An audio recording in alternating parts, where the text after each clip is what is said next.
ဒါဆိုလို့ရှိရင်တော့မိဘနံပါတ်ဟာသားသမီးအပေါ်ထားတဲ့မေတ္တာတရားဘာနဲ့မှနှိုင်းစားလို့မနိုင်ဘူးမိဘတွေကအသက်ကြီးသွားတာမိဘတွေကသားသမီးအပေါ်ချစ်တဲ့စိတ်ထားဟာဘယ်တော့မှမပြောင်းလဲပါဘူးတဲ့မှန်ရဲ့လားဦးစင်းနောက်ထပ်ဒါတကတစ်ခုထပ်ပြမယ်ဦးစင်းကဒီတက္ကသိုလ်ကနေတက္ကသိုလ်ကမော်လိုက်မြိုင်ပါလေအဲ့ဒါတက္ကသိုလ်ကနေပြန်လာပြီးတော့ဒီလိုမျိုးအချိန်ပေါ့လေကျောင်းပိတ် Friday တောက်ကြနေ့ကျောင်းပိတ်တော့တောက်ကြနေ့ညနေမော်လိုက်မြိုင်ကနေဆင်းလာပြီးတော့အဲ့ဒါမိုးရွာတော့ဇရက်တစ်ခုမှနားနေတာအဲ့ဒီဇရက်တစ်ခုမှနားနေတဲ့အချိန်မှာမိုးရွာလို့နားနေတာနော်အဲ့မှာအဖွားတစ်ယောက်ကအသက်80လောက်ရှိပြီအဲ့ဒီအဖွားကတဲ့အမဒီအကျိုးဝင်ဘယ်လိုခေါ်တောက်ကအိုးလည်းအရန်ကျွမ်းတယ်နော်မြန်မာစကားတော်တော်လေးစူးစမ်းပြီးတော့ဟောပေးနေရတယ်နော်နားလည်ပေးအောင်ပေါ့လေနော်ဒါမှအများကြီးကောင်းလာတယ်နော်ဒါဆိုလို့ရှိရင်အာယုံပြန်စုမယ်အဲ့ဒါအဖွားအသက်ဘယ်လောက်ရှိအဲ့ဒီဟကျိုးင်းတစ်ချောင်းနဲ့လာပြီးတော့အဲ့ဒီဇရက်ရှိဖြတ်သွားတာအမဦးစင်းမေးကြည့်လိုက်တယ်အဖွား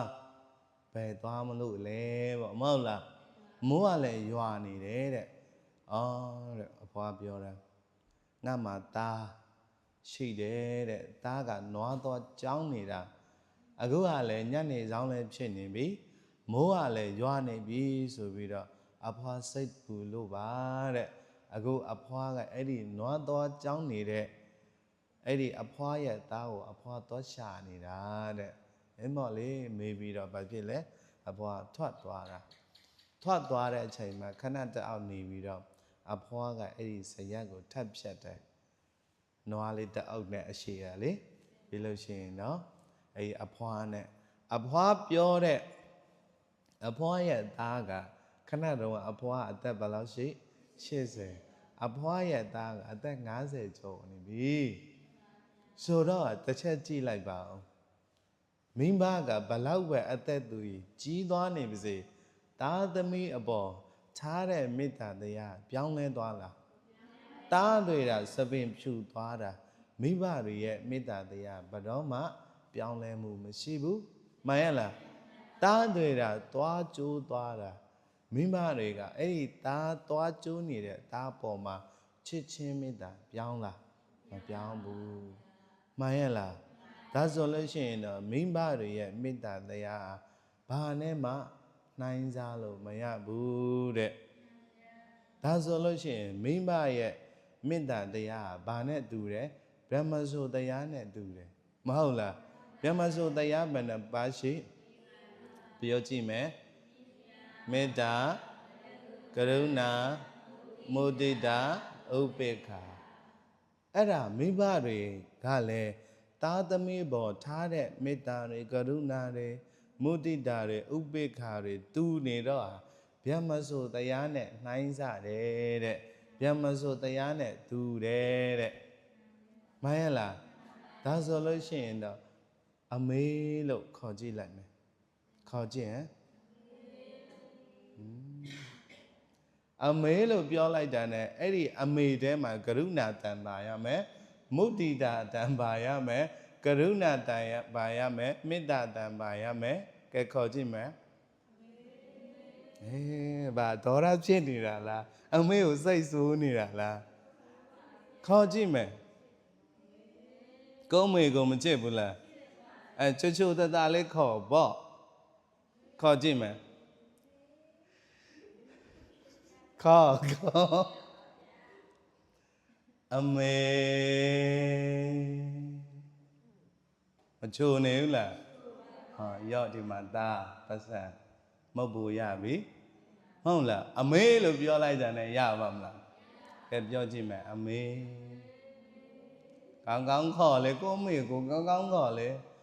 အမေလို့ခေါ်လိုက်တာနဲ့အဲ့ဒီအမေရဲ့စကားလုံးထဲမှာအတိတ်ပဲရော မေတ္တာတရားတွေရောမုဒိတာတရားတွေရောဥပိ္ပခတရားတွေရောပုံဖော်ပြီးတော့ခေါ်ကြည့်မယ်ယောဂီတို့ရဲ့ခေါ်ကြည့်မယ်ဥစဉ်တစ်ချက်နားထောင်မယ်အော်ဟဲ့တော်တယ်နော်ကဲသူတို့ခေါ်ကြည့်မယ်အမေ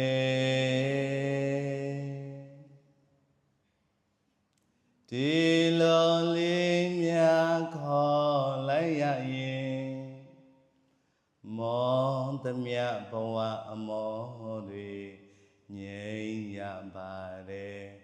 အမေယောသမျှအားတွေလဲပြေလာသလိုပဲအမေ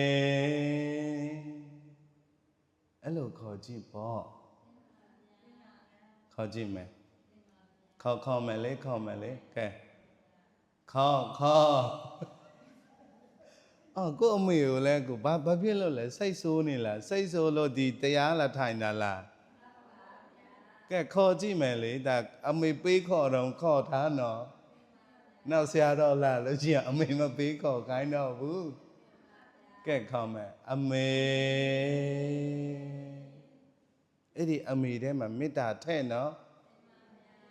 မေတ္တာတွေထက်ကရုဏာတွေထက်ဥပေက္ခတွေထက်မုဒိတာတွေထက်ကဲအမေတယောက်တည်းနဲ့ခေါ်လို့ရှိရင်တော့အဖေစိတ်ဆိုးမှာပေါ့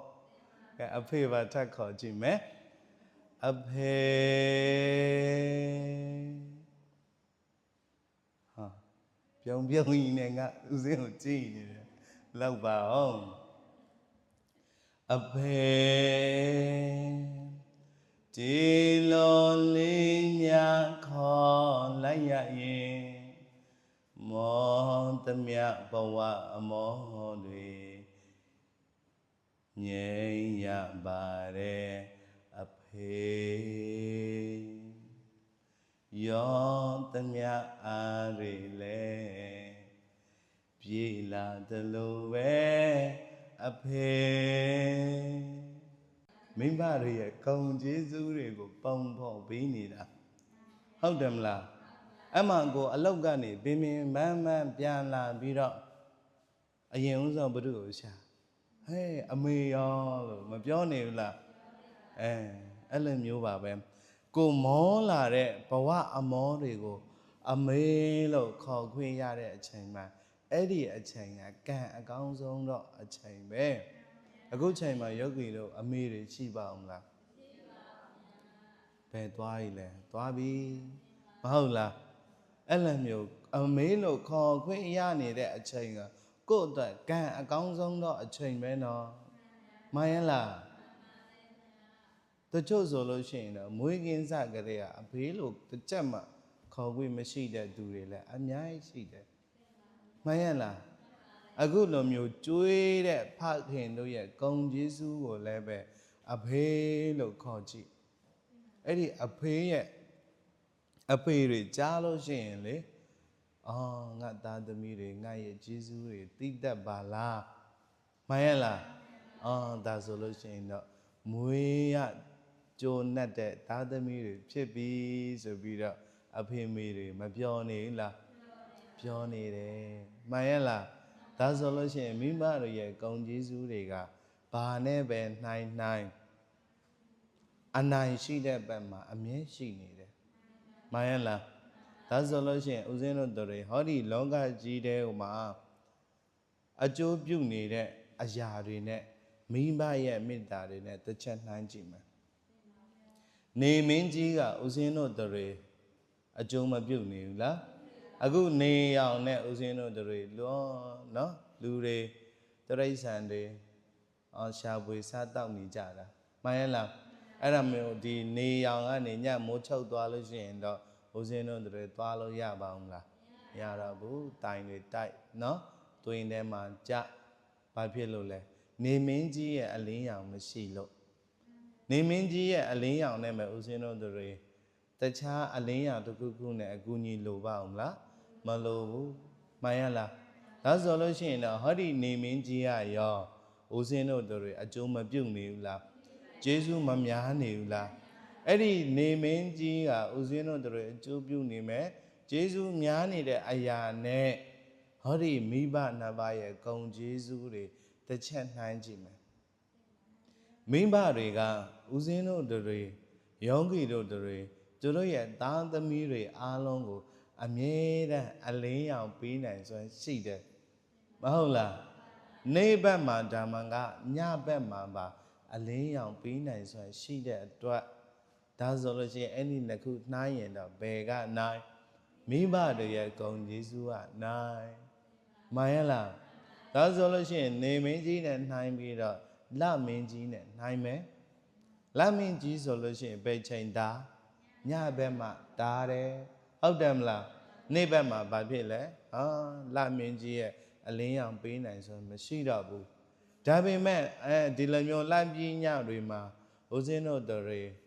ဓာတ်မိမလို့ပဲနဲ့သွားလို့မရနေလားရတယ်ဒါဆိုလို့ရှိရင်တော့ဟောဒီလမင်းကြီးကလည်းပဲဦးဇင်းတို့တွေအကျိုးမပေးနိုင်လားကျေးဇူးမများဘူးလားအဲ့ဒီ